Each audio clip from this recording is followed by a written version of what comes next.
Welcome. I'm Diane Yellowlight. I'm a certified psychic. Today, I'm going to start a series called Wounded Souls. We are all wounded souls in our experiences here on earth. Some souls are extremely wounded through the experiences that they went to. Every soul needs to be looking at self according to what their behaviors are and being responsible for what their behaviors are or what they aren't. Every one of us has something that we have to face in our lifetimes. Like I said, today we're going to talk about extremely abusive souls. A lot of times these souls look normal. They don't look like that they have anything wrong with them. But sometimes we don't know the journey that they've traveled. I, myself, have been a wounded extremely soul in my early childhood. I experienced loss very early at 3.5 as my father beat and murdered my mother. I was the witness. I also experienced a lot of beatings from my father. I also experienced a lot of abandonment from my father. After my mother had died, I was put with a woman that was his girlfriend and was very, very emotionally abusive, physically, mentally, spiritually, and sexually. I was also sexually abused. I was left and abandoned in homes, not knowing where and when my dad would come get me. These were pretty much the first 7.5 years of my life. In that time frame, most souls are trying to grow and just learn how to talk, walk, be, play, create in a natural flowing way, not in a stressful environment. Many souls have traveled this path that I have. This is not anything that's exceptional. It's just part of the process of soul age. I would like to go further and explain that then when you go further into your life and whatever your raisings are, you have those first 7, 8, 10 years that can be pretty much the founding of how you either see life, trust life, believe in life, and believe in self. Depends upon how you take it internally. Do you take it in and do things self destructive to you, or do you take it out and do self destructive things to others, or do you do both? A lot of times our woundedness isn't understood because we've been lied to. Example, a child that has been beat all the time or has had a sibling and it disappeared and they said, no, you didn't have a brother or a sister and you think you do, and when you get down the road and you're in your 20s, 30s, or 40s, or whatever, you find out you do have, and then you try to make connection with it. So, a lot of the times with the abuse, it isn't so much the abuse as it is what you're told during the abuse, after abuse, and about the lie of the abuse. The lying part is what destroys everybody because it makes you insane. You see something, feel something, hear something, know something, and somebody else is telling you something different. So it gets very confusing. Yes, I spent many years in the therapy. Also, I come from a lineage of a lot of psychic ability, and this made me even more aware of circumstances. And my early environment made me fine tune that instead of playing with dolls or dirt or coloring books, I was doing other things. And that's a missing part. And when we don't have that free child time to grow, then there's a lot of things that get lost. My life was like a vase, just like everybody else's, and it was shattered in 1,000 pieces.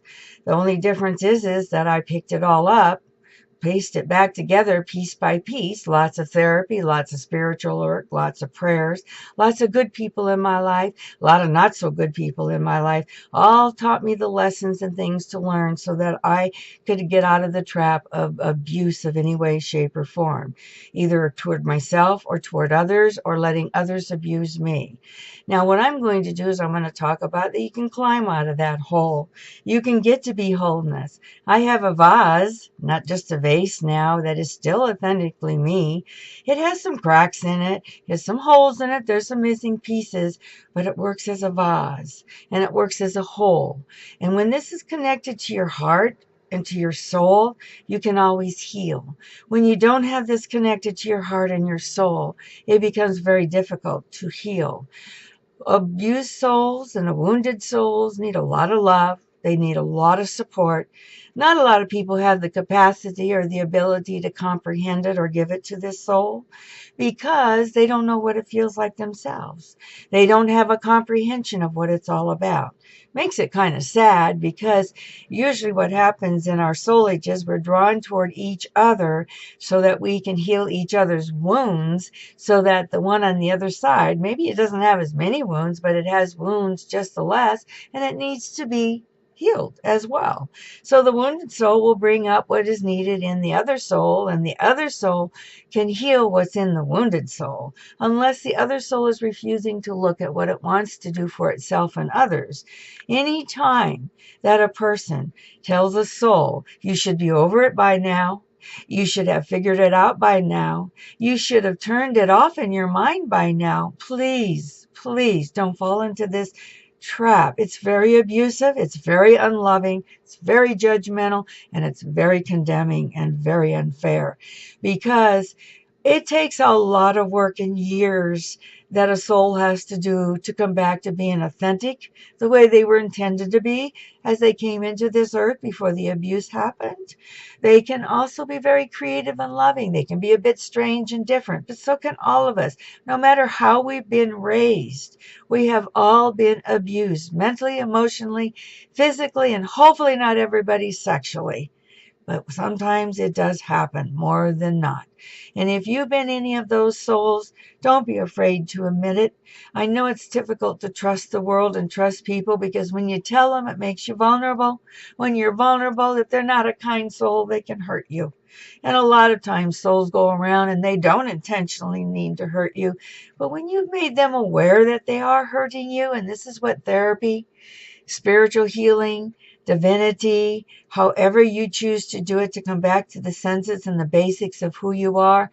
This is what makes you aware, and this is what makes you open, and this is what makes you do, and this is what makes you face all of the things. And then when you become aware, you become a teacher in a way, and you can show others as well, and you can share if you want. You don't have to, but the main thing is each and every one of us has a responsibility to coming back to the authentic part of who we were intentioned to be before we had any kind of mishaps or extreme abuse in our life. So if you're living with somebody or going with somebody that's a wounded soul, you really need to give them the grace of God and the grace of kindness. Sitting there and telling them that they have to be in balance all the time, or they definitely have to, watch what they're doing, and putting it all on their responsibility. Sometimes those souls become so aware they can see the I'm so sorry. They can see the truth in others, and they present it, because souls that learn to heal learn to give and learn to want to heal and help others. And when it's taken as a negative, it's a slap in the face. So remember, words can be very hurtful. Avoidance can be very hurtful. Being judgmental can be very hurtful. And also not owning up to one's own things when they're doing something in that relationship. It always takes a hug. It takes a squeeze of the hand. It takes a twinkle in the eye. It takes, I love you. I'm there for you. I care about you. I hope for you. Know that I won't turn my back on you, and listening. Yeah, sometimes it has to be repeated over and over and over before the abused soul can understand really what happened. It's very, very rattling to have your heart and your soul and your spirit tugged on and ripped on at a very early age, when you're just adjusting to the body and trying to adjust to humanness and trying to develop your skills of thinking and growing and smelling and hearing and walking and talking and giggling and crying and demanding and commanding. A lot of these things don't happen in an abused soul because they shut down. They don't know how to speak up for themselves. They don't know how to defend themselves. And then they go on, and sometimes it depends upon the soul. Some souls are innies, and they take it to themselves and abuse themselves more than others. And then others take it out and abuse others. Neither one is correct. The best thing to do is be in balance with self. So I'm talking to all of you out there that have been extremely abused today and are in extremely abusive situations, and that mentally that you you cannot handle and you are constantly being put down as the insane one in any relationship or friendship, believe me, when somebody gives you a label, I'll guarantee you they're carrying the insanity more than you are. If they're judging you, they're carrying that judgment more than you are. If they're condemning you, they're carrying that condemnation more than you are. They just haven't looked at themselves and they're too afraid to look at themselves for whatever the reason is. And you can forgive them, but it doesn't necessarily need that's where you need to be. If you're not going to be understood for who you authentically are, I'm really sorry. Then you need to keep continuing going and finding those that will understand you. And the healing does take time. It's called post-traumatic stress syndrome. It happens to all our servicemen and women. It happens to car accidents. It happens to gunshot wounds. It happens to being beat up. It happens whenever we are in a scenario that is much more powerful and overwhelming than what we can comprehend. It stuns everything in the psyche at that time frame. And you could say that sometimes it gets stuck. And we get stuck on that one aspect. And it takes a lot of digging to go in there and open up those doors. And it takes a lot of bravery and courage and time and dedication. I myself have been digging this out for all my life. I have spent millions of dollars on therapy. I have done all kinds of treatments. I have done everything I can to heal, and it has worked. I am a whole person. I know exactly who I am. I know what my limits are. I know what I need to still work on. And a lot of the things becomes just the internal things you need to work on. So remember, if you're with somebody that's been extremely abused and you haven't been to the degree, don't dump them in the streets or turn them out unless they're being really physically abusive to you. Then they have to be worked on and be with them in support groups. There's nothing wrong with going with a child to a support group, or a husband, or a wife, or a sister, or a brother, or a friend. That's what they need. They need to be understood. That's the whole deal about being abused, is that they don't understand what has happened to them. They don't understand what they have or haven't done. They don't understand how can the people that love them and say they do are so mean to them and hurt them. They don't comprehend. And that comprehension has to become understood before all of it can be let go. I don't know if each and every one of us can let go of every dot that we have in us in a lifetime, but I know that if you have a soul in your environment that is working on it, you have a soul that is struggling, or you have anything in your own aspect that you're working on and you're not in the right scenario that isn't going to love you and help you through it, and then deny that they've done anything to add to it and condemn you for what you can't do, or condemn you for things that maybe they're saying and doing and don't remember or don't choose to remember for whatever the reason is. It is way too stressful in order to heal in that respect. Most souls that have been abused are very strong souls. They've had to survive. They've had to go in and clear up the matter and come out to knowing who they are. And the best gift and the only gift we're supposed to do here is we come to earth to experience. We come to earth to learn about ourselves. We come to earth to co-create with others. We come to earth to learn about love, unconditional love, conditioning love, all kinds of love. And when you've been abused, you need more unconditional love than ever. All of us need it. And when we can get out of the judgment state of judging another's skin, another's color, another's nationality, another's place, another's decision, then we will be able to be open hearts and we can allow that soul to grow. So today I am talking about the extremely abused soul. You know, they're like a lot of the physically handicapped people and children in life.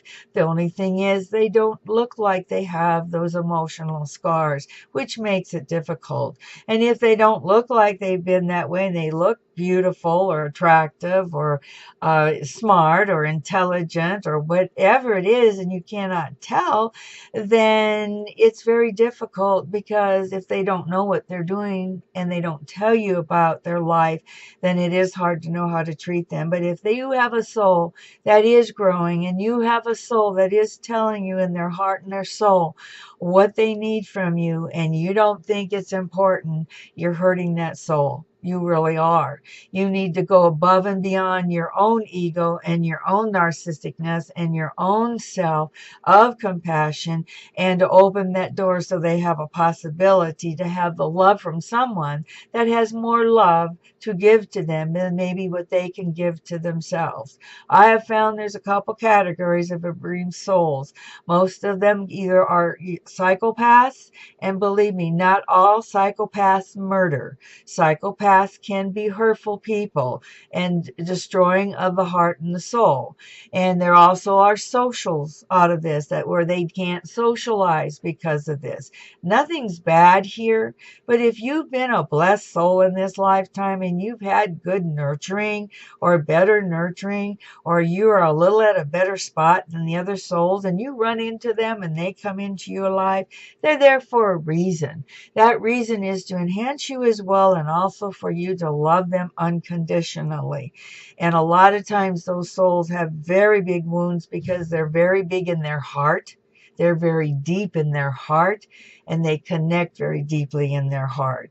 So they're very authentic souls. So don't shun anybody out that seems to be different than you. Listen a little bit. Give them one dot of what you know that they are telling you, either directly or indirectly, graciously, not because you shouldn't have to, or they should be growing up, or whatever it is. It doesn't matter. Until a soul is healed, all of us should carry it to that door until it can walk through totally on its own and stand proud and firm. And we all need that love in order to nurture us through.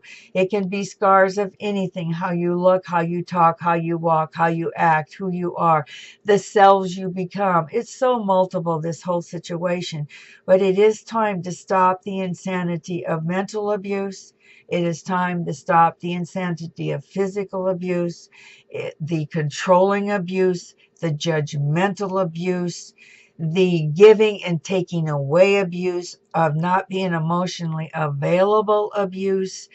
Anything that is taken away from another soul, abused or not, is detrimental and is accountable for the soul that is doing it. You may not think so, but there is an accountability day and time and energy field on everyone that walks on earth. Many of us have been here many times before. Lots of times you're experiencing with souls of before, maybe souls that you abused in another lifetime, or maybe they abused you in another lifetime. We don't know all the details of everything, because this is all new, coming into the new millennium and knowing all aspects of what's out there in the universe and the energy we're really connected to. So don't be in a little box. Don't shut the door thinking that your world is the greatest of all, because if a wounded soul walks across your path today, all they need is a smile, a dot of unconditional love, and lots of compassion. And if they don't smile back, so be it. You gave them something unconditionally, and that's what heals those souls most of all of us, unconditional love. I know each and every one of you can go above and beyond your circumstances, and I do ask that you do that today and take a look at where you're at, and know that maybe divinity has a plan for you to help a very wounded soul, and that's the way you're supposed to be loving them, is in unconditional love, not so much discipline or control or manipulation or put down attitude, making them feel as if they're insane or a reject for what they came through. It wasn't their choice. It was the deck of cards that they were given. It was the experience that they walked through. Have some compassion for that, please.